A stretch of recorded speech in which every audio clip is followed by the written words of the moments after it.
I built Super Earth from Helldivers 2 in Minecraft. Ever since I finished building Levelon Creek, I've been itching to build another Helldivers 2 project. When the Illuminate invaded Super Earth, I couldn't stop... You know, I'll just leave that in the video. I couldn't stop myself from thinking, I need to build this in Minecraft. Like, right now. It was always my intention to build the Illuminate next, as my original plan was to build Calypso. But the invasion of Super Earth is an opportunity I couldn't pass up. And what better way to rebuild the burned cities of Super Earth by recreating them in Minecraft? Also, I think it's so funny that the community agreed to name a city Gun. Like, just Gun. This video will be split up into 6 chapters. The roads, the buildings, pasting the buildings, small details, building the Overship, and finishing the project. Hopefully my dumb self remembered to add chapters to the actual description of my video so you know where those are at. One thing I should mention is that I worked with Red Monster Thing, who had previously built the Illuminate dropships and the harvesters before I even started this project. So unfortunately, I won't have video of that, but here's some quick screenshots. Okay, really important. I am planning on releasing the world download, but only after I get 10,000 likes on this video. You guys were extremely supportive on my previous Minecraft project, and I think it's only fair that you give me a like and a sub, and I give you a free world download. All right, that's good enough. Let's get started. This step is probably the most straightforward part of the project, because this really is just mapping out the layout of the city. The only issue I had at this time was I needed to go back and fix the intersections. I also should mention this shot will be the only one without shaders, because I forgot to enable them. I'm sorry. Here we go. Something I should mention about the buildings is that I don't know if they are the correct scale. This is partly to blame because shortly after beginning the project, you could no longer dive to Super Earth. But more importantly, I am too lazy to go and really do research to see what the lore accurate scale is.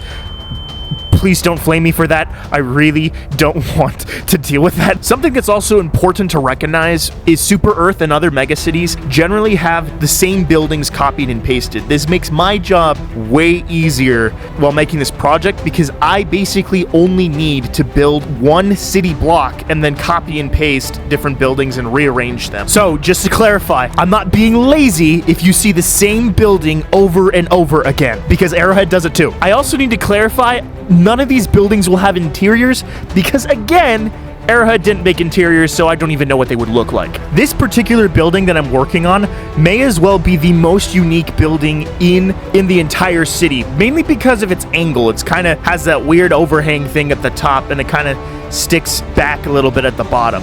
Most of the buildings that appear in the city are going to be a medium height, because generally I notice that there is very minimal amounts of small and tiny buildings, and then the minority of buildings are the very tallest. Now, this next building I thought was the tallest, but it's not. You'll see why in a bit. I find it very funny as the buildings get bigger, they get less and less detailed. And again, that's not an issue on my part, that's an issue on Arrowhead's part. Here's proof, maybe. I don't know what the image looks like right now. Is there even any images on screen? My goal generally isn't to build every single building that exists in the game. My goal is to build Super Earth in spirit, that when you go on the streets and when you see the buildings around you, you think in your head, this is Super Earth. So to accomplish that goal, I'm focusing on building generally 3 variations of different heights of buildings. So 3 small buildings and 3 medium-sized buildings and 3 tall buildings. I know there's a lot more variation, but I don't care. One building particularly in the game looks very similar to a PlayStation 5. I will admit this building in Helldivers is a little bit more curved than what I built in Minecraft, but generally I think it still gives off the same vibe. I felt like this tall building needed a lot of signs because I noticed in game there's a bunch of red warning signs and emergency labels and stuff, and also some advertisers were still running. Hey you want a new fast recon vehicle? This part of the project is generally very straightforward. However, it was very time-consuming to paste in every single building. I initially started with using the stamp tool from Axiom to paste in the majority of the buildings you see in the background. But on the street, I would have to paste in every single building individually, otherwise it would look really weird and ununiform because the space in between buildings wouldn't be consistent. And that's mainly just because of the nature of the stamp tool. The other thing I did was also add intentional repeating patterns. The reason why I did this was to make things look less random and more thought out, like if somebody was actually building a real city. Now, to prepare for the future of the rest of the project, I preemptively destroyed some buildings to make room for some of the Illuminate camps. I also added markers for where POIs and main objectives were going to go, although you won't be able to necessarily see that. I was a dummy and didn't record. Using dark blocks to make it look charred and burned, and also using Axiom's tool, which I believe is Slope, made it very, very quick to tear down the city and make it look like it's been invaded. Over here, we just added a row of the exact same building. This is really important that we have similar buildings right next to each other because it does break up the randomness, which is very important when wanting to make a city look real. A large chunk of my time was definitely saved just with the ability to copy and paste all of the buildings that I've made. Without Axiom, I truly wouldn't even have considered beginning this project at all. Man, with how much I hype Axiom up, you'd think it'd be sponsored. Remember earlier when I said I thought I had built the tallest building? Well, this is actually the tallest building, and it's pretty isolated. In Helldivers, I noticed only like 1 or 2 of these buildings, and I'm sad to report that it's not very detailed at all, even in game. Like I said before, I'm not being lazy. This is just what I could see with my eyes. Oh, sorry. I kind of forgot I was supposed to say something right there. This part genuinely is just so satisfying to watch. Just everything getting filled in. It's kind of distracting. All of the blank spaces there, okay, hold on, are meant for POIs and main objectives. Guys, I'm being serious when I told you I did not mean to reference Taylor Swift. I swear. I swear I only even know the name of that song because I have a sister who's a Swiftie. I'm still very much a masculine man. Very, very masculine. Mayo, I'm going to kiss you when I find you.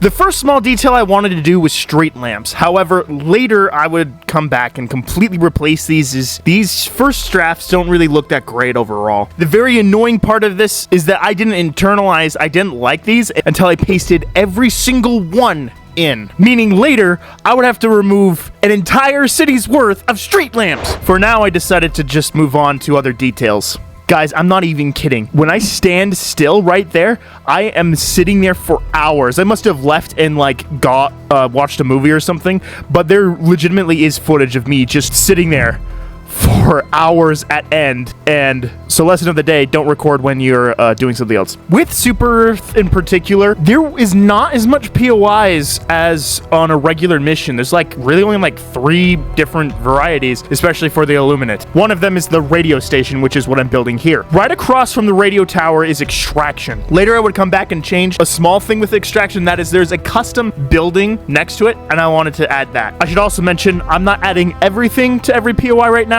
And the reason why I'm not doing that is because as the details get smaller, I have less expertise, so I would summon Red Monster Thing to come help me out in those areas. So right now, I'm just going to focus on the broad strokes of each POI. The big circles and cylinders and the big triangles and squares, those kinds of things, just so that we generally get the right shape of what's supposed to go there. I don't know exactly what this is called. I'm going to call it the Illuminate Cloud Disruptor thing, the Illuminate Cloud of Disruption. This was really fun to build because I did figure out a couple things with the tool, the Noise Brush, and that made it really easy to just make all of the lights and the different glass and stuff.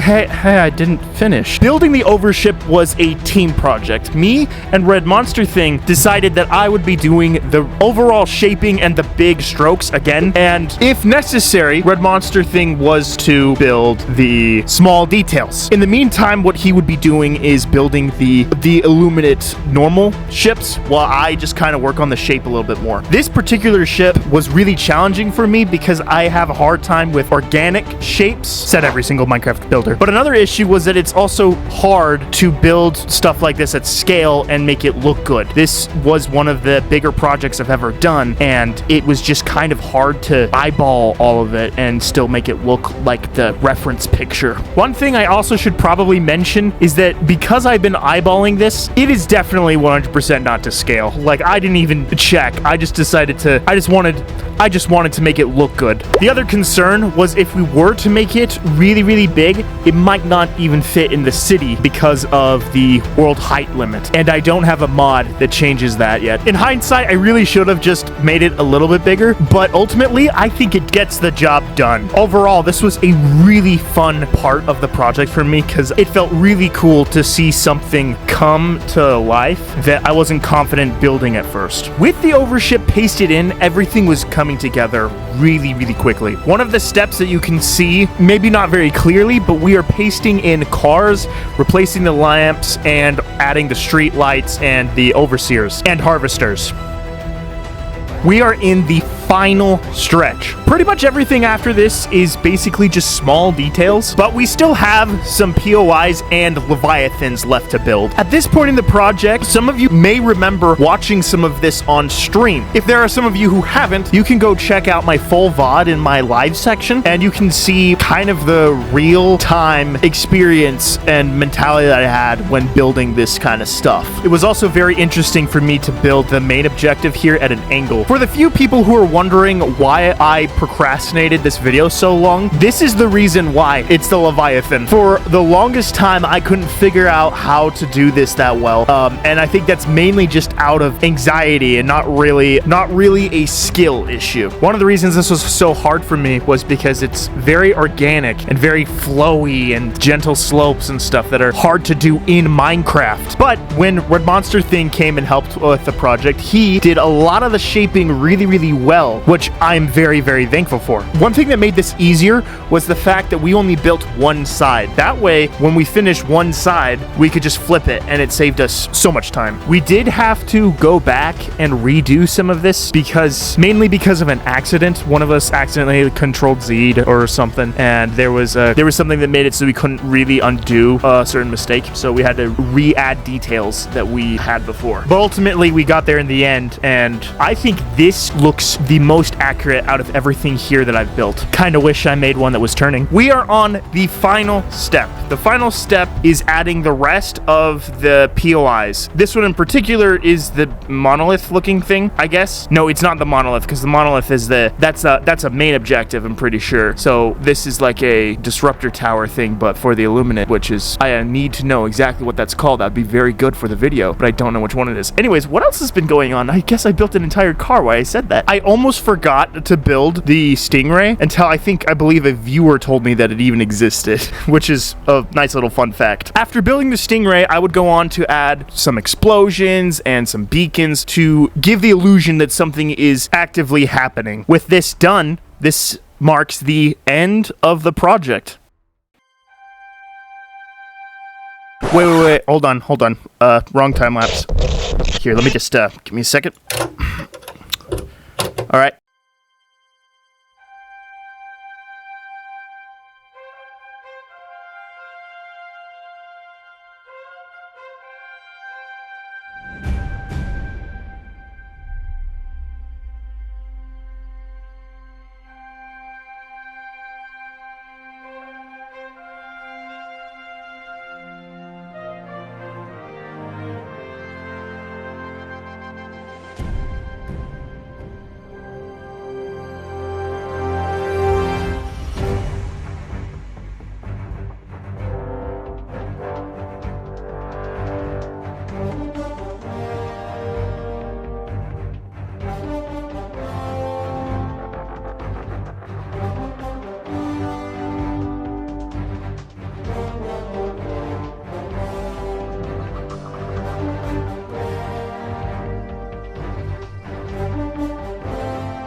Thank you guys so much for watching. I normally don't make these kinds of videos, and I'm not sure if I'm going to do another video like this. So if you would like me to do another, please comment below what you would like me to do and if I should even do another one. Otherwise, in the meantime, you can enjoy my general content, my general gaming content. Also, remember, if this video gets 10,000 likes, I will drop the world download for free.